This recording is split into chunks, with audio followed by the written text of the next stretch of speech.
Backstage Pass, Institute of Gaming. For more details, contact 7093965965. Sir ఇది ఇప్పుడు మా దాంట్లో ముగ్గురు మిత్రులైన సినిమాలో డేట్లు అడిగి సబ్జెక్ట్ చెప్పగానే వెంటనే ఒప్పుకున్నాడు.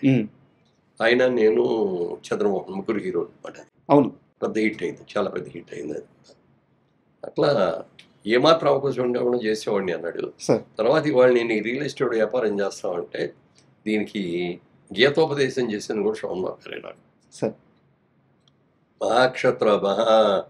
కురుక్షేత్ర యుద్ధంలో కృష్ణుడు చేసినట్టు అర్జునుడు ఇక నేను చేయను, అందరూ కూడా నా ఫ్యామిలీ మెంబర్స్, బ్రదర్స్, కజిన్స్ వీళ్ళందరూ ఉన్నారు, వీళ్ళందరి మీద నేను వాడాలేయటం చప్పటం అనేది నాకు నచ్చట్లేదు, నేను చేయను అని చెప్పి దిగితే అప్పుడు గీతోపదేశం చేస్తాడు కృష్ణుడు.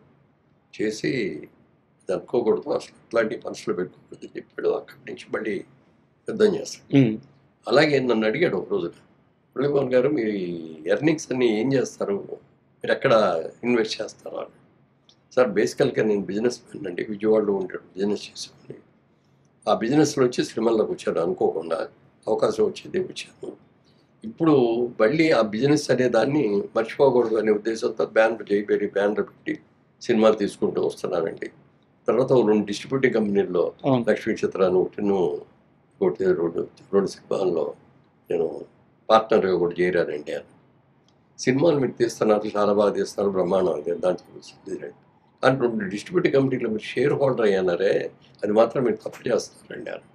అదేంటి అని నేను, మీరు వెళ్ళి కూర్చుంటారు అక్కడికి, ఎప్పుడు అస్సలు కుదరదు కదండి, నేను ఎట్లా వెళ్తాను.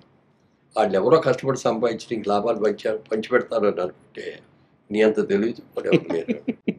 లేదండి మంచిగా అదే అలాంటిది జరగదని అన్నా. కానీ నా అదృష్టం నాకు తెలియదు, ఆయన అన్నట్టే జరిగింది.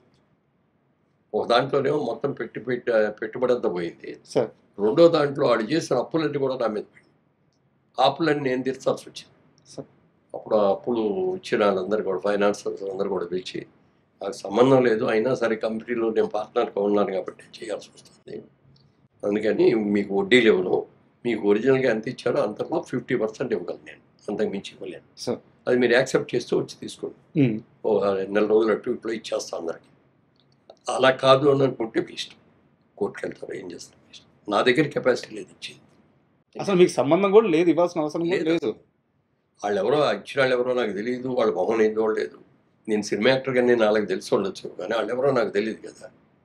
ఇప్పుడు మా సొంత సినిమాలకు కూడా మా ఫైనాన్సర్స్ దగ్గరికి నేను మాట్లాడతాను. బ్రదర్ కిషోర్ గారే ఉన్నారు, ఆయనే మాట్లాడతారు. ఫైనాన్షియల్ డీలింగ్స్ అన్నీ కూడా ఆయనే చేస్తాడు. సరే ఏదేమైనా ఒక మంచి సినిమా మళ్ళీ ఒక కొత్త సినిమా లాగే, అంటే 20 ఏళ్ళ తర్వాత ఈ సినిమా సక్సెస్ అయితే మనం ఇంకా బతికే ఉన్నాం, మనం ఇంకా సినిమా ఇండస్ట్రీలోనే ఉన్నాం, మన పేరు రావాలని ఆ ఇన్స్పిరేషన్తో మళ్ళీ ఇంకో సినిమా తీయగలగాలి, మొదలు పెడదామని కూడా ఉంది. అయితే ఇందాక మొన్న నా ప్రెస్ మీట్లో మీరు కూడా ఉన్నారు కాబట్టి అందులో ఎవరో అడిగారు దీనికి పార్ట్ 2 ఎవరో తీస్తారా అని. అదే సార్ నెక్స్ట్ అది ఒరిజినల్గా ఆ థాట్ డైరెక్టర్ గారికి కూడా ఉందనుకుంటా, అందుకే దాన్ని ఎండింగ్ కూడా మామూలు సూపర్ షాట్ అని చెప్పి అందరూ అన్ని క్యారెక్టర్లు కలుసుకోవటం, ఇవన్నీ చెప్పడం, లేకపోతే ఒక పాట రిపీట్ చేయడం, ఇవన్నీ చేస్తారు కదా. అందులో అది ఏమి ఉండదు. అక్కడ క్లైమాక్స్ అయిపోయిన తర్వాత నది ఒడ్డుకు వచ్చేసి అస్థికులు కలిపేసి మళ్ళీ తిరుగు ప్రయాణం ఆ ఊరు బాసర్లపూడి అక్కడికి వెళ్ళిపోతున్నారు అన్నట్టు ఒక క్యాప్షన్ ఇచ్చారు. సార్ ఇక్కడ నాకు ఒక చిన్న డౌట్ సార్, అంటే ఇప్పుడు మహేష్ బాబు గారు పాన్ ఇండియా సినిమాలు తీస్తున్నారు, త్రివిక్రమ్ గారు అదే స్థాయిలో ఉన్నారు. ఇప్పుడు అతడు సినిమా మళ్ళీ తీయాల్సి వస్తే దానికి అతడికి సీక్వెల్ తీయాల్సి వస్తే మహేష్ బాబు గారు అబ్బాయి రెడీగా ఉన్నారు, గౌతమ్ గారు. సో అలాంటి ఆలోచన ఏమైనా చేస్తున్నారు ఒక 2-3 ఏళ్ళు ఆగైనా? అది కాదు ఇప్పుడే కాదు అది సార్, అంటే ఇది మహేష్ బాబుతోనే చేయగలిగారు సీక్వెల్ అని చేసి. సార్ అది మహేష్ బాబు గారు అబ్బాయితో చేయటం అనేది అది తర్వాత, అది వేరే. జేబేరికి అయితే ఆలోచన గారితో చేసాం, మహేష్ బాబుతో చేసాం, గౌతమ్తో కూడా చేయకూడదని ఏం లేదు కదా. నాగేశ్వరరావుతో చేసాం, నాగార్జునతో చేసాం, తర్వాత వాటిలో కూడా చేద్దామని అనుకున్నాం కానీ కుదరలేదు. సార్ ఇప్పుడు జేబేరి అనగానే నాకు తెలిసి అప్పటి ఉన్న స్టార్ హీరోలు అందరితో సినిమాలు తీశారు మీరు, బాలకృష్ణ గారితో తీశారు, నాగార్జున గారితో తీశారు. బట్ నా డౌట్ ఏంటంటే మీరు ఎక్కడికి పోయినా సరే నా తమ్ముడు అని సగర్వంగా చెప్పుకుంటారు చిరంజీవి గారి గురించి. అంటే చిరంజీవి నాతో ఫస్ట్ సినిమా చేసినప్పుడు కూడా అతను పెద్ద టాప్ రేంజ్కి వెళ్తాడని చెప్పిన వ్యక్తి మురళీమోహన్ గారు. మీరు అంత గ్రాండ్గా సినిమాలు తీస్తున్నప్పుడు, అంత వేగంగా ముందుకెళ్తున్నప్పుడు చిరంజీవి గారితో ఎందుకు సార్ సినిమా ఫైనల్ కాలేదు? అంటే తీయాలని మనసులో చాలా కోరుకుండేది. సార్ చాలా సందర్భాల్లో కూడా కలుసుకున్నాం. కలుసుకున్నప్పుడు చెప్పాడనమాట. ఉమ్, సబ్జెక్ట్ మెయిన్ కదా అన్నయ్య, మంచి సబ్జెక్ట్ చూడండి అన్నాడు. ఓకే అప్పుడు మేమేంటంటే అప్పట్లో ఎక్కువ రీమేక్లు చేసేవాళ్ళం. సార్ ఏదో లాంగ్వేజ్లో రిలీజ్ అయిన సినిమా చూసేసుకొని దాని రైట్స్ అది మళ్ళీ చేసుకున్నాం. మరి ఇంత పెద్ద హీరోని పెట్టుకొని రీమేక్ చేస్తే బాగోదు అని చెప్పి అప్పుడు పెద్ద డైరెక్టర్గా రాఘవేంద్ర గారి దగ్గరికి వెళ్ళాం. సార్ రాఘవేంద్ర గారు చిరంజీవి గారు కూడా చెప్పారు, మీ ఇద్దరు కాంబినేషన్ అయితే బాగుంటుంది, మీరు అంటే పట్టాలు ఎక్కిస్తాను పండినాను. సార్ నేను సబ్జెక్ట్ చూడు, సబ్జెక్ట్ లేనిది ఏది ఉంటుంది, నువ్వు సబ్జెక్ట్ చూసి ఇది సబ్జెక్టు అని చెప్పి నాకు నేను ఇమ్మీడియట్గా మీ చేతికి అడ్డమే ఉందన్నారు. రెడీ అన్నాడు.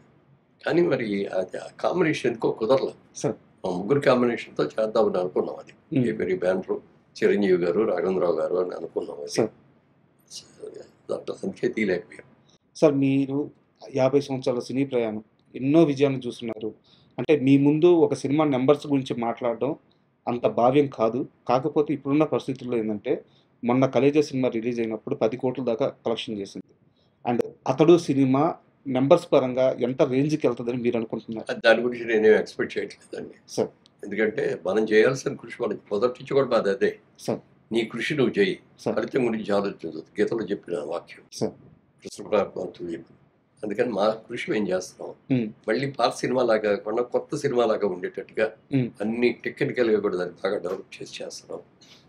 అది డెఫినెట్గా సక్సెస్ అవుద్ది, అందులో డౌట్ ఏం లేదు. ఎందుకంటే ఇన్నేళ్ళగా దాన్ని గుర్తుపెట్టుకొని వాళ్ళు ఉన్నారంటే ఒకసారి స్క్రీన్ మీద చూద్దాం, వెళ్ళి బిగ్ స్క్రీన్ మీద అనుకుంటారు వాళ్ళ యంగర్ జనరేషన్. అంతే కదా సార్. పైగా చూసి ఆనందం పొందాలండి.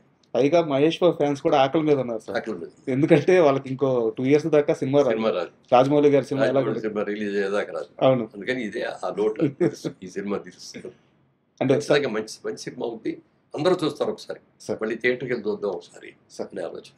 సార్ ఫైనల్గా ఒక క్వశ్చన్. జైబేరి ఆర్ట్స్ ఒకప్పుడు సంచలనం సృష్టించిన బ్యానర్, తర్వాత బ్రేక్ వచ్చింది. మళ్ళీ నిన్న ప్రెస్ మీట్లో సినిమాలు స్టార్ట్ చేయబోతున్నాము, కాన్సెప్ట్ ఓరియంటెడ్ మూవీస్ చిన్న సినిమాలతో స్టార్ట్ అవుతామని చెప్పి అన్నారు. సార్ ఇది మాత్రం చాలా సీరియస్ క్వశ్చన్. మురళీమోహన్ గారు లైఫ్లో సాధించలేనిదంటూ ఏదీ లేదు ఇప్పటిదాకా.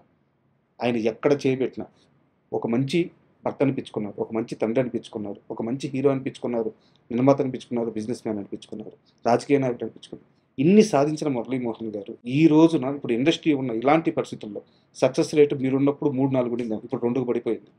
ఇంకా గట్టిగా మాట్లాడితే ఒకటే సార్.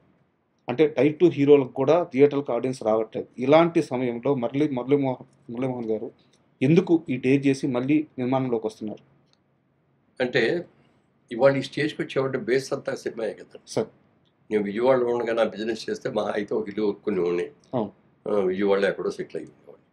లేదు చదువుకొని బాగా చదువుకొని ఉద్యోగం చేస్తే రిటైర్ అయిపోయి ఇప్పుడు పెన్షన్ తింటా ఉండేవాడిని. సార్ ఇవాళ ఈ స్టేజ్ వచ్చిందంటే cinema. Sir because of cinema ఈ రోజు ఈ స్టేజ్లో ఉన్నాం. మరి ఈ సినిమాని మర్చిపోకూడదు కదా మనం. అందుకని సినిమా చేద్దాం. రామోజీరావు తీశారు, అన్ని బడ్జెట్ సినిమాలు తీశారు తప్ప ఎక్కడన్నా పెద్ద సూపర్ హిట్ పెద్ద క్యాస్టింగ్ పెట్టి చేసే లేదు. ఆయన చిన్న సినిమా తీస్తే అది పెద్ద సినిమా అయిపోయింది, అది పెద్ద సినిమాలు అయింది. అవును. అంటే ఆయన ఉద్దేశం ఏంటంటే సినిమా పెద్ద క్యాస్టింగ్లు పెట్టుకొని 4 హీరోలను పెట్టి తీయగలిగిన కెపాసిటీ ఉంది. అవును. ఆ సంస్థ అడిగిందంటే హీరోలు కూడా డేట్లు ఇచ్చేస్తారు, డబ్బుల గురించి కుదరలేదు వాళ్ళు చేసేస్తారు. కానీ ఆయన చిన్న సినిమా తీసి పెద్ద సినిమా చేయాలి అన్న ఆలోచనలో వచ్చి కూడా ఇప్పుడు నేనేంటంటే మధ్యలో గ్యాప్ వచ్చింది, సిస్టమ్ మారిపోయింది. ఈ గ్యాప్లో పెద్ద సినిమా చేసేదానికంటే కూడా ఒక చిన్న సినిమాతోనే స్టార్ట్ చేద్దామని అనుకుంటున్నాం. సార్ మీరు ఆ రోజుల ప్రశ్నలో అడిగిన రోజులు అక్కడే అన్నా నేను, రేపటి నుంచి నాకు అన్ని ఈ ఫోన్లే వస్తాయన్నాను. ఆ రోజు మధ్యాహ్నం నుంచి మొదలైపోయింది. అవునా? నా దగ్గర మంచి సబ్జెక్ట్ ఉందని సబ్జెక్ట్ చెప్తామండి. పెద్ద సినిమా అంటూ చేస్తే వారసులు సీక్వెల్ చేస్తాం. అవునా? సూపర్. దాంతో ఇది ఈజీ కదా. అవును. Director easy, hero easy, banner easy. So launch చేయొచ్చు అయితే మీరు గౌతమ్? అదే ఆ సైడ్ నుంచి రావాలి. ఓకే. ప్రజలు అనేది మన సైడ్ నుంచి మీరు రెడీగా ఉన్నారు? Ready. Okay, super. And sir ఫైనల్గా అంటే అతడు లాంటి సినిమాని మళ్ళీ ఇంకొకసారి థియేటర్కి తీసుకొచ్చి ఈ జనరేషన్కే కాదు సార్, మా జనరేషన్ కూడా, అంటే మేము ఆల్రెడీ చూసిన వాళ్ళమైనా సరే అందరికీ మరొకసారి ఒక అద్భుతాన్ని స్క్రీన్ మీద చూపించబోతున్నారు. మీ ప్రయత్నం నిజంగా హ్యాట్స్. ఎందుకంటే ఈ ప్రయత్నంలో మీకు ₹1 లాభం లేదు. మీరు చేస్తుంది ఒక మంచి కాజ్ కోసం. ఒక మంచి సినిమాని మళ్ళీ తీసుకొస్తున్నారు. ఈ ప్రయత్నం సూపర్ డూపర్ హిట్ అవ్వాలి. మళ్ళీ మనం ఇలాగే కూర్చొని మరో మంచి ఇంటర్వ్యూ చేయాలి. And thank you very much. ప్రేక్షకులందరికీ కూడా నా శుభాకాంక్షలు తెలియజేస్తానండి. ఈ చిత్రం మీ అందరి కోసం మీరు థియేటర్లో చూడాలి అనే ఉద్దేశంతో ఇది చేస్తున్నాం. ఇందులో ఏం ఫైనాన్షియల్గా ఆలోచించి చేయట్లేదు. ఒక్కసారి మా సంతృప్తి కోసం మీరు అందరూ థియేటర్కి వెళ్ళి థియేటర్లో కూర్చొని సినిమా చూసి ఆనందించారు. Thank you. అదే నేను కోరుకుంటున్నాను.